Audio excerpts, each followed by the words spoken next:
What's going on, you guys? Just got done watching the OKC Thunder absolutely sun the LA Lakers. Yes, I did use the word son on purpose because Bronny James Jr. has a new father. Kason Wallace sunned him several times. Bronny was trying to bring the ball up in the start of the fourth quarter a few times, and Kason Wallace just wasn't letting him, stealing the ball from him like stealing candy from a baby. It just was a sad day for the Lakers. This was anticipated to be a great game, to kind of a measuring stick for the Lakers. They've been on a roll as of late. Let's see where they're at. Let's see how they're playing. Can they actually beef up, man up against the top team in the Western Conference? And it wasn't even close. And Luka Doncic gets hurt in this game. That's terrible news. It looks now like he might be out for the rest of the regular season because it's a hamstring. And listen, I'm not trying to overreact here and freak out Laker fans, but hamstring injuries usually take like a month. The Lakers don't have a month. The playoffs start in less than 3 weeks. So, and it's the Western Conference. So it's not like they can sleep and walk through that first round of the playoffs. And suddenly, in a span of 2 hours, their whole season trajectory changes for the Lakers. Before this game, we all were thinking maybe this team is a team that could, make the NBA Finals, dark horse. Not like this. Not after watching this game. Not with a banged up Luka. It felt, and the frustration from Luka, he did one of those things where he's like about to rip his jersey. Frustration told me that he knows it's, I don't want to say not like a long-term injury, but at least not a short-term injury. And with the quick turnaround coming up here before the playoffs, suddenly a dark cloud has, arrived in Lakerland. And we'll see how they manage through it. I'm only picking on Bronny James as a joke. I mean, obviously, the kid's in his second year. He's young, but Kason Wallace was not letting him have it. They were already up like 40-plus points, and the Thunder were not backing down. And I think the reason I'm bringing this up is not to pick on Bronny, but the Thunder are such a deep team, okay? They're 6 through 10 and 11 sometimes. They play 11 guys sometimes. Tonight, Alex Caruso didn't even play tonight, okay? So they ended up playing tonight 1, 2, 3, 4, 5, 6, 7, 8, 9, 10. All 15 guys played tonight. Obviously, they routed the Lakers. They won by 43 points, 139-96. But they had, they had an 11-man rotation going up until the very end, pretty much, where Brandon Carlson got in and some of these backup guys. But that's the thing about the Thunder that people have forgotten. This is not just a championship team because they won the chip last year. This is a really, really deep team. And that's the key. The Thunder could go down, hypothetically, 2-0 in a playoff series and still have a buttload of adjustments they could make to get back in the series. Again, they're 5 through 10 or 5 through 11 or 5 through 12. Could rotate around. And in the playoffs, they're not going to play that many guys, right? So they'll play 8 or 9 guys, probably 9 because they're that deep. But let's say it gets to some intense times in the playoffs and they end up having an 8-man rotation. Those 3 coming off the bench could be a completely different 3 coming off the bench the next game. So that makes it hard to prepare for. They can rotate starting lineups here and there. Obviously, their lineup's pretty set in stone, but they just have so many different routes they could take in trying to adjust to whatever the other team is throwing at them. That just don't forget about the Thunder. I know that the Spurs are looking sexy right now. They're rolling. Victor is making his case for MVP and deservedly so. He has been incredible. But you watch a game like this where SGA just controls the game. I looked at this box score and I was surprised that he shot 12 for 25. Which is not bad. It's barely under 50% shooting. That's pretty damn good.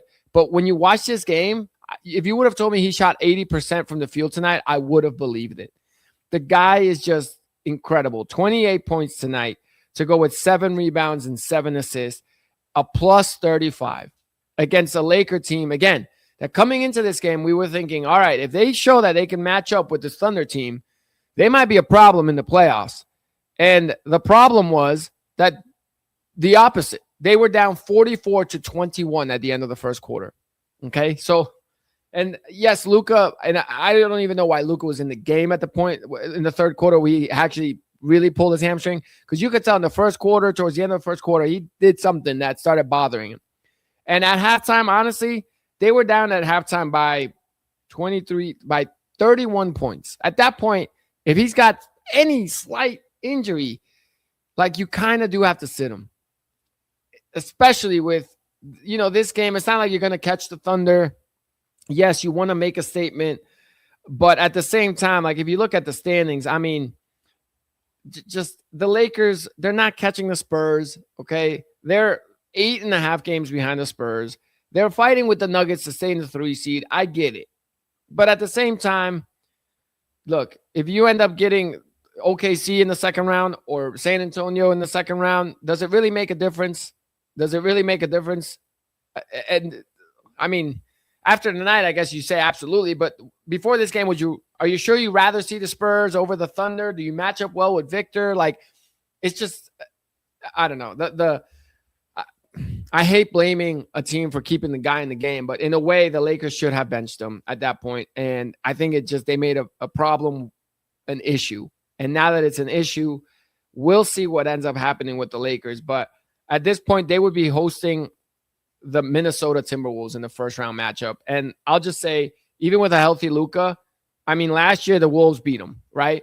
And it wasn't particularly that close of a series. And I do think the Lakers are a better team this year. So I do think this year would be one hell of a series.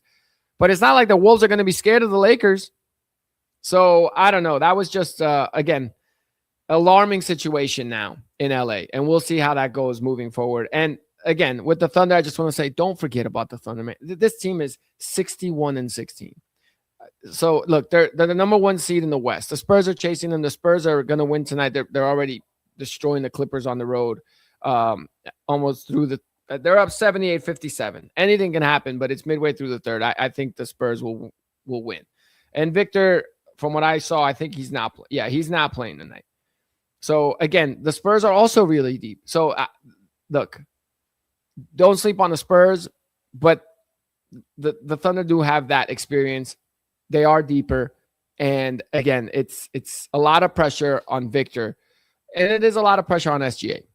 But the Thunder have played meaningful basketball way more than the Spurs have. And obviously, when the game slows down, things change. And we know that SGA delivers when the game slows down. Will Victor be able to deliver in the same way? Stephon Castle, Devin Vassell, all those guys. So we'll see. But, that leads us to the MVP conversation, which I'll do a podcast later, probably next week, to talk about MVP and all the other NBA awards. And it's a 2-man race, really. I mean, it's SGA and Victor. And I'm kind of, in a way, willing to argue it's a 1-man race. I think SGA is running away with it. Look, the Thunder are 61-16, okay? The Thunder with SGA in the lineup are 50-12, okay? And that means without him, they're 11-4. They're still a great team, right? Without him. But the winning percentage is better with him there, obviously, as is the Spurs, I'm sure, with Vic. But I don't know. The stats are kind of, in big picture wise, semi-identical. They do different things, way different things. Vic defensively is a beast, so you got to give him credit for that. But I do value winning. And I know that they're not up by a lot. I mean, they're 2.5 games up right now on the Spurs, so it's going to be close. If they get identical records, then I don't know, okay? But I do value winning. So if the Thunder remain 2 games up on the Spurs, I would give it to SGA. If they have identical records, well, then you got to really look at the numbers and games played and go through all that. Now, SGA, I think, is barely eligible for the MVP award. But I will say this is getting interesting because now Anthony Edwards, it was announced, is going to miss some time, which I think it makes him ineligible for NBA awards. And this is what some people are complaining about, it being an issue. So yeah, SGA's played 64 games. So he's got to play one more. He'll get that. He'll start the next game for them. So I think it's just SGA. Okay. I don't know. Let's see how many games Victor has played up to this point and see if he'll make it to the eligible number. He's played 61. So he needs to play 4 more games. He'll probably get there as well. And again, great numbers for Vic. Defensively, he's a beast. But I think SGA numbers are a little bit better offensively, but I would argue, well, Victor's defense is better than SGA. So tough to decide there. That's why I'll leave it up to the record. And if whoever finishes number one in the West gets my MVP vote.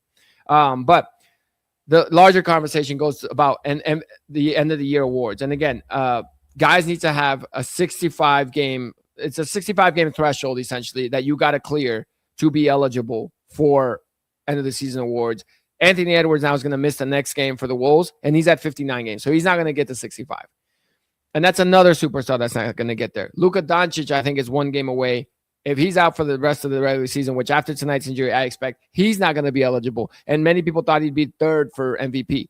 Jokic is close, but if he misses another game or two, he wouldn't be eligible. And people are kind of complaining, saying the NBA made this number too unattainable or too difficult. And I'm countering that. I like that this is happening because you know what this does? This makes guys think about it earlier in the season. So when it might be game number 12 of the regular season and you might be feeling under the weather, you're going to start thinking about like, man, that one season that I, was in the MVP conversation and I missed the threshold by 2 games.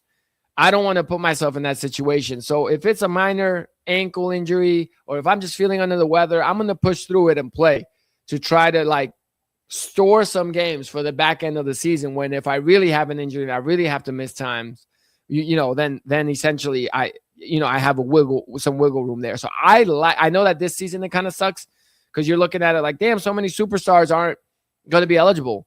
But I think this is a great thing for the league moving forward. It's going to force guys to have to play more through the minor stuff that they're used to sitting through. And I'm not calling the guys weak, but we had this with load management, right? We had this with guys being like, I'm coming back from an injury. I won't play in a back-to-back. Well, this might change your mind. This might force you mentally to push through it. And I think now with the NBA, we went too far into load management and not playing in back-to-backs. Now I think it's going to kind of even out the scale and bring them back to trying to play a little bit more through it. So again, that's like, if you get 10 PTOs from work a year and you use up 5 early in the year for something because, you might have not feeling great or you might have been hungover and you were like, I won't go into work today, and then later on at the end of the year, you take a 1-week vacation and now you missed out on a couple of days of pay. Well, now the next year when you're hungover, you might be like, nah, I'll push through it and you'll be there at work. So again, fans pay, fans travel, fans want to see the superstars and the players play. And I think players should naturally have an incentive to go to work for the job that they're getting paid to do. And honestly, if the paycheck's still coming in and you can miss work because you might not be feeling great, well, I don't blame them. Then, yeah, I mean, you have the day to use as PTO because you might have a little bit of a cough and you're going to stay at home. Why not, right? Well, what's happening now with the NBA, I think, is kind of evening it out where guys are going to play through the minor stuff. And that's all we're asking for. I'm not asking a guy with, a high ankle sprain to limp through the game. Of course not. But come on, sometimes it'll be like, elbow bruise and the guy will miss the game. And I think those days, if the NBA holds true to their 65-game threshold, those days will be behind us. And guys got to play through it. Just like in football, guys, they always say, like, if you're hurt, you play through it. And if you're injured, then you miss time. And I think it's good if the NBA starts applying some of that as well. So, all right, guys, those are my thoughts on a little NBA action that we saw tonight. Game's still going on right now, but for the most part, nothing too crazy with the standings. This Lakers story tonight, though, I think will be a big story. I don't expect to see Luka Doncic anymore this regular season, which means there'll be questions if he'll be ready for the playoffs. And if they drop in the standings, well, then, it doesn't get much easier for them, I guess. Either way, it looks like no matter what, they're probably going to either play the Rockets or the Wolves. I doubt that they drop far enough to where the Rockets can surpass them. The Rockets currently are 2.5 games behind the Lakers. The Lakers own the tiebreaker with them. And again, there's like 4 or 5 games left in the season. And LeBron James is LeBron James still to an extent where I think he can carry the Lakers to another win or two here down the stretch to hold off the Rockets. So I expect the Lakers to have home court in that first round, but I don't expect to see Luka this regular season anymore. And honestly, if he missed game 1 or 2 of a playoff series, it wouldn't surprise me either because the frustration he showed, and I know that he's a dramatic guy, but it's like he looked like it's a hamstring. Okay, hamstrings, guys are careful with those. So we'll see how it all plays out, guys. Enjoy your weekend, extended weekend. Enjoy it, and I will talk to you guys on the next one.